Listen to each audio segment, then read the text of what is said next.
Cours C4-062, place de l'homme dans le vivant. L'espèce humaine appartient au groupe des mammifères et au groupe des primates. C'est aussi un homininés. Définition d'homininés. Les homininés correspondent à l'ensemble des représentants de la lignée humaine depuis qu'elle s'est séparée de celle du chimpanzé, entre parenthèses, Australopithèque et Homo. On se propose de résoudre le problème suivant. Quelle est la place de l'espèce humaine dans le monde vivant? Les consignes, on propose 6 espèces. Alors, nous allons utiliser le logiciel Phylogène. 6 espèces seront le crapaud, le chat, le pigeon, le gorille, la sardine et l'homme, et 5 attributs, poils, amnios, squelette osseux, mamelles et doigts. 4 groupes, mammifères, amniotes, vertébrés, tétrapodes.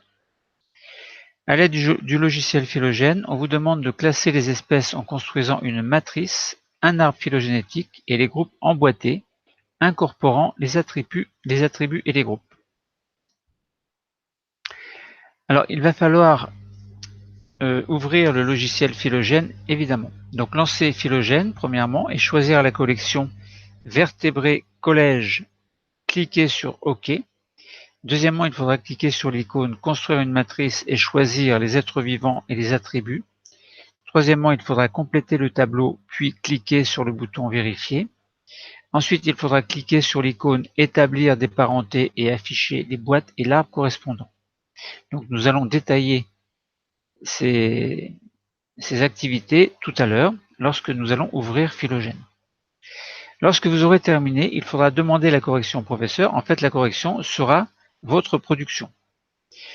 Ensuite, le professeur donnera d'autres documents pour que vous puissiez justifier à l'aide du document que vous avez produit et d'autres documents, notamment le document numéro 5 et le document numéro 2, et bien justifier l'appartenance de l'espèce humaine au groupe des mammifères et au groupe des primates, et indiquer quelques particularités spécifiques à l'espèce humaine, et enfin expliquer pourquoi il est compliqué, en fait pourquoi les liens de parenté entre les différentes espèces d'homininés sont difficiles à établir.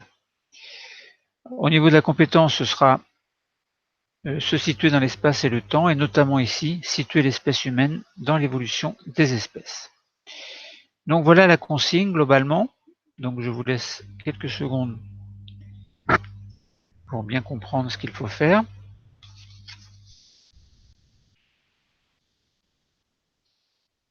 Alors, donc nous allons ouvrir le logiciel Phylogène. Donc le voici. Alors on nous dit d'abord lancer Phylogène. C'est fait. Puis choisir la collection vertébrés collège. Alors la collection, elle est là.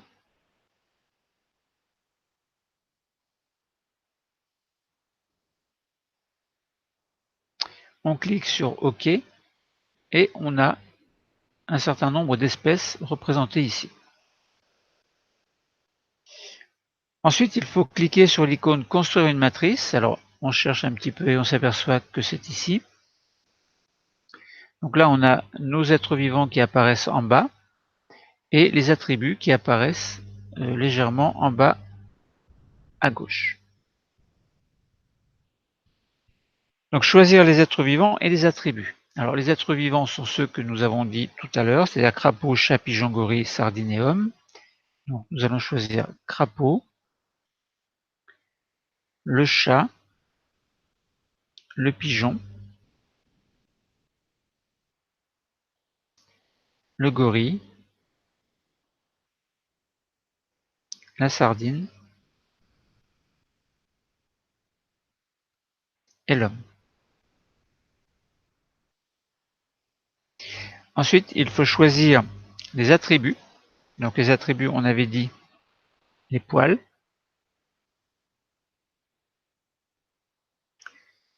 amnios,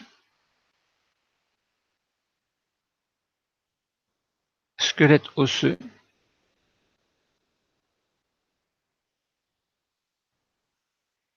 les mamelles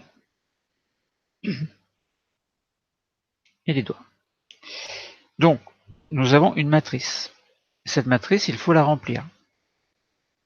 Alors, il faut compléter le tableau. Puis, une fois que nous aurons complété le tableau, nous allons cliquer sur vérifier.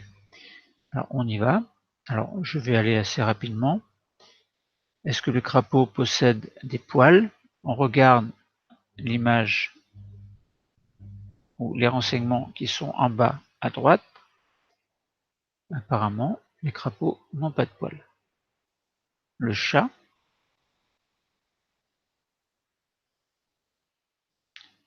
a des poils. Le pigeon a des plumes, donc pas de poils. Le gorille a des poils. La sardine n'a pas de poils. L'homme a des poils. Amnios, pas chez le crapaud. Chez le chat. Chez le pigeon. Le gorille, il y en a aussi. La sardine, il n'y en a pas. Et l'homme, il y en a. Squelette osseux présent chez tout le monde.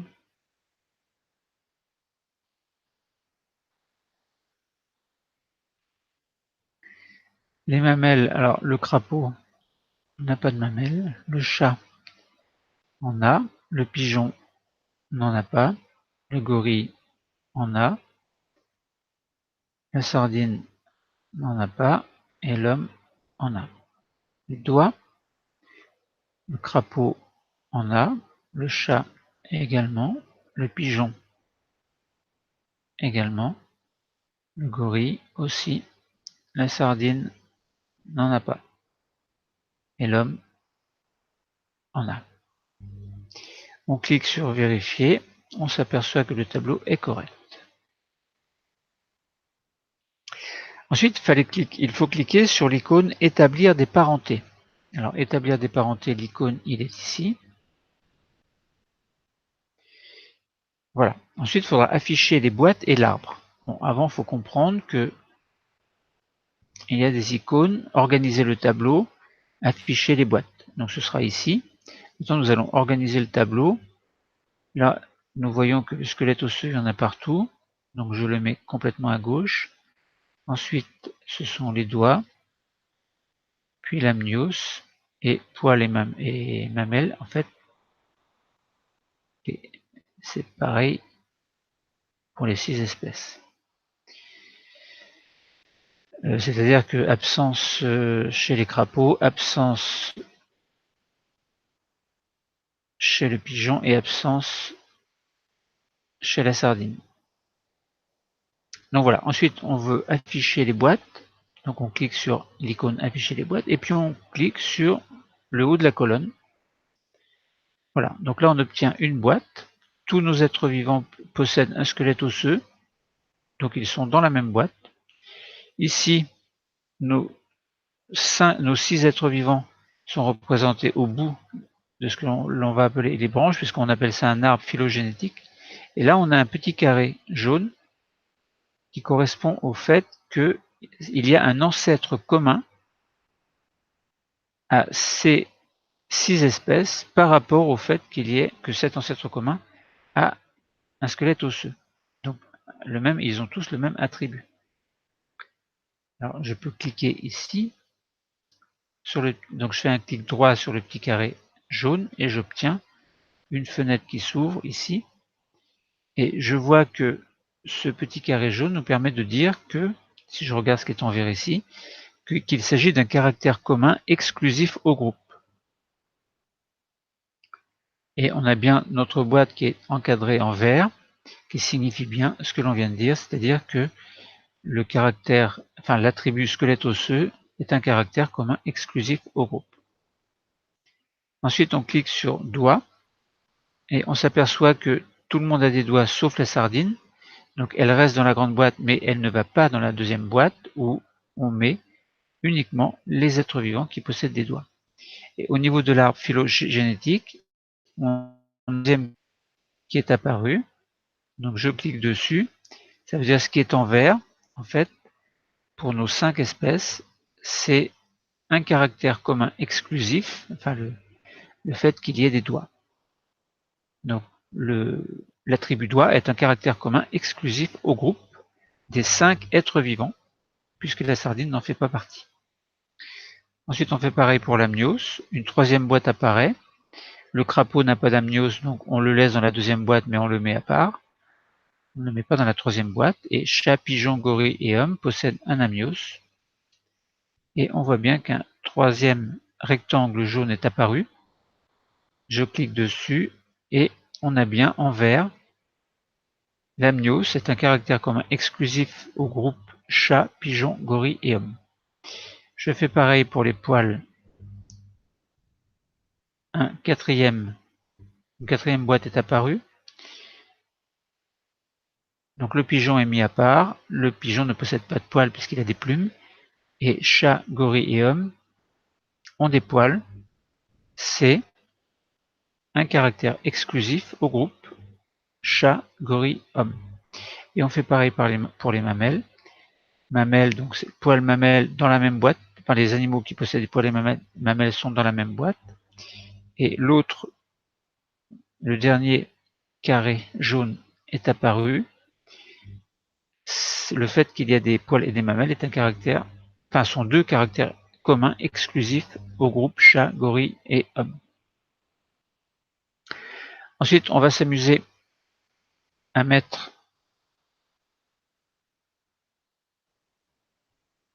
les groupes. Donc il y a 4 groupes: mammifères, amniotes, vertébrés, tétrapodes. Alors on va essayer de les retrouver. Squelette osseux. Alors nommer ce groupe correspondant à la boîte, on va dire oui. Et on va dire ce sont des vertébrés à squelette ossifié. Donc vertébrés à squelette ossifié. Donc ensuite pour les doigts, on fait la même chose. Ce sont des tétrapodes.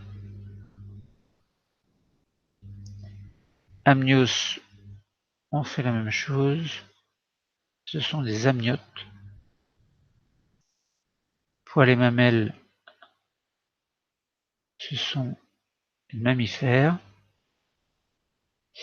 Voilà, donc on a une boîte, enfin des groupes emboîtés. Donc les boîtes, on voit bien qu'elles sont imbriquées les unes dans les autres. Donc voilà la classification de nos 6 êtres vivants par rapport aux attributs que l'on a décidé, que l'on a donnés. Voilà. Donc là, par exemple, on fait pareil sur l'arbre phylogénétique. On affiche le nom des groupes. Alors, ce que ça donne finalement, c'est que on raisonne. Si par exemple on se place au niveau de l'homme, l'homme est un mammifère, un amniote, un tétrapode et un vertébré à squelette ossifié. Pareil pour le gorille et le chat. Le pigeon, ce n'est pas un mammifère, donc on ne le dit pas. Le pigeon est un amniote, un tétrapode, un vertébré squelette ossifié. Le crapaud est simplement un tétrapode et un vertébré squelette ossifié. Et la sardine est un vertébré squelette ossifié. Donc voilà ce que l'on pouvait dire. Alors ensuite, on nous présente des documents.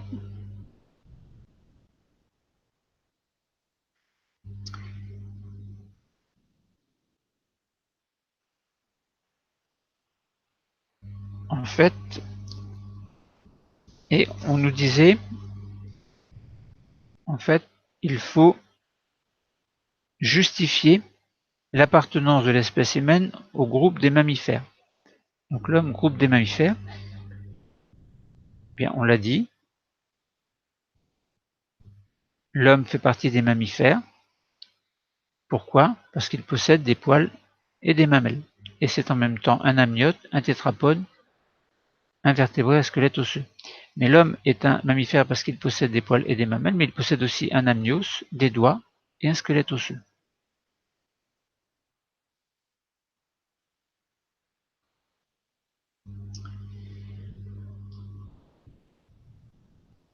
Ensuite, il fait partie du groupe des primates. Alors, en étudiant certains documents,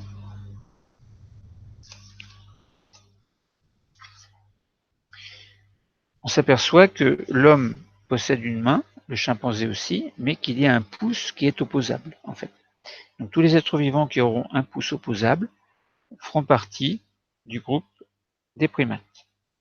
Donc le pouce opposable, c'est-à-dire qu'il y a une disposition du pouce en face des autres doigts, ce qui permet à la main de saisir des objets. Donc voilà, on a justifié pourquoi l'homme fait partie des primates. Ensuite, quelques caractéristiques de l'espèce humaine par rapport aux chimpanzés, admettons. C'est sur un document, on nous montre que l'homme possède une bipédie exclusive. Ça veut dire qu'il est le seul à pouvoir marcher toujours sur deux membres. Le chimpanzé, par exemple, peut marcher sur deux jambes seulement, mais il utilise le plus souvent ses quatre membres pour pouvoir se déplacer. Donc la particularité de l'homme, ce sera une bipédie exclusive. Ensuite, autre particularité, c'est que l'homme possède une capacité crânienne plus importante que celle du chimpanzé. Par exemple, il possède environ 1500 cm3, alors que le chimpanzé, 450 à peu près. Ensuite, il fallait expliquer pourquoi les liens de parenté entre les différentes espèces d'hominidés sont difficiles à établir. Mais là, on nous présente dans le document quelques espèces du groupe des hominidés. Alors, les hominidés comprennent toutes les espèces humaines, Homo, entre parenthèses Homo, et également les australopithèques, ainsi que pour certains scientifiques, des espèces plus anciennes du groupe des ardipithèques. Mais certains scientifiques considèrent que ce groupe fait partie des chimpanzés. Donc il y a une controverse là qui montre que la phylogénie c'est compliqué et que tout le monde n'est pas toujours d'accord. Voilà, globalement ce qu'il fallait dire. Alors on peut s'amuser à faire une correction orale, correction officielle en fait. Donc quelle était la place de l'homme? Alors la problématique place de l'espèce humaine dans le monde vivant. En fait, bon, il fallait justifier l'appartenance de l'espèce humaine au groupe des mammifères et au groupe des primates, on l'a fait. L'être humain est un mammifère, il possède un squelette osseux, des doigts, un amnios et enfin des poils et des mamelles. Et comme tous les primates, l'espèce humaine possède un pouce opposable aux autres doigts. Il possède, à noter aussi, des ongles. Il fallait ensuite indiquer quelques particularités qui sont spécifiques à l'espèce humaine. Bien, on a vu qu'il y avait quelques caractéristiques du crâne et de la colonne vertébrale qui permettent une bipédie exclusive. Et également la capacité crânienne qui est beaucoup plus importante chez l'homme que chez les autres espèces. Par exemple, on avait comparé entre l'homme et les chimpanzés. Ensuite, il fallait expliquer pourquoi les liens de parenté entre différentes espèces d'hominidés sont difficiles à établir. Eh bien, on l'a dit, parce que la phylogénie des hominidés s'appuie sur des espèces fossiles et il n'est pas toujours facile de déterminer le groupe auquel appartiennent ces fossiles. Par exemple, les scientifiques ne sont pas d'accord pour placer les ardipithèques, certains les placent même chez les chimpanzés et d'autres dans le groupe des hominidés. Voilà. Au niveau des connaissances, donc on a parlé du fait que l'homme est un primate, un hominidé, un mammifère. Le cours est terminé. Merci.